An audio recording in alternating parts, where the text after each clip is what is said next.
Assalaamu calaykum saaxiibayaal daawadayaal ku soo dhowaada barnaamij kaloo cusub oo idiin soo tabiyo kanaalka Aqoon TV. Magacaygu waa Cabdifataax Abduqaadir. Weligaa miyaad aragtay dad qofkii ka dhintay aanan qabriga geynin balse dhar inta u geliyay guriga ku haystay? Haddaba intaynan u gudagelin barnaamijka, fadlan ha hilmaamin inaad la sheer garayso saaxiibada, subscribe-na aad tiraahdo. Qowmiyadda Torojan oo ka mid ah qowmiyadaha dega jasiiradda Sulawesi ee dalka Indonesia ayaa waxa ay leeyihiin dhaqan iyo caado aad u yaab badan, taasoo ah in aysan aasin dadka ka baxa ama ka geeriyooda. Indonesia oo ah dal dadka badankiisu ay yihiin dad muslimiin ah ayaa haddana waxaa ku dhex nool qowmiyado aad u tiro badan oo aan muslim ahayn oo ay ka mid yihiin qowmiyadan loo yaqaano Torojan.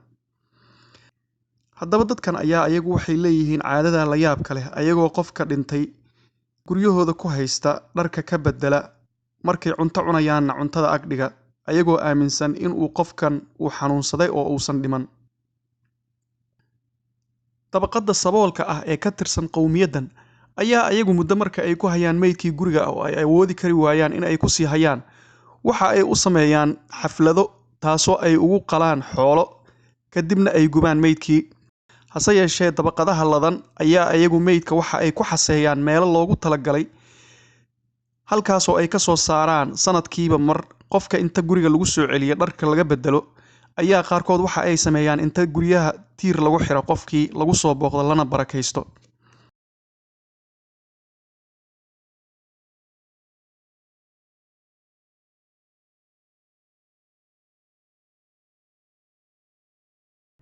Muuqaalkan aad arkaysaan waa dadkii tuulada deganaa oo qof walba uu la soo baxayo meydkii qaraabadiisa ahaa. Haddaba daawadayaal, sidaad aragtaan qofka markii ay ka soo saaraan meeshii uu ku xasaysnaa ayay waxay ka saaraan boxka uu ku jiro, qofka inta boorka laga jafo ayaa loo geliyaa dhar. Kadibna qof walba qofkii qaraabadiisa ahaa ee ehelkiisa ahaa ayuu la tagaa. Waxaan maqli jiray maahmaah oranaysa nin walba oo caysaantiisii ceel geysay. Sidaad halkan ka aragtaan saddexdan nin walba wuxuu soo istaajiyay oo uu soo baxsaday meydkii waalidkii dhalay. Labada nin aad u jeedaanna waxa ay aakhira ka soo saareen oo ifka u soo saareen waa awowgood oo geeriyooday sanado badan ka hor. Xataa carruurtii yaryareed ayaan ka nabadgelin dhaqankan yaabka leh. Waad aragtaan inantan yar oo loo dhiibay meydkii walaasheed oo dhimatay.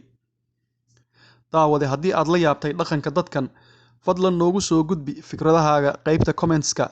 Hana ilaawin in aad sheer garayso oo aad furato beelka si aad ula socoto barnaamijyadeena kuwa ugu dambeeyay.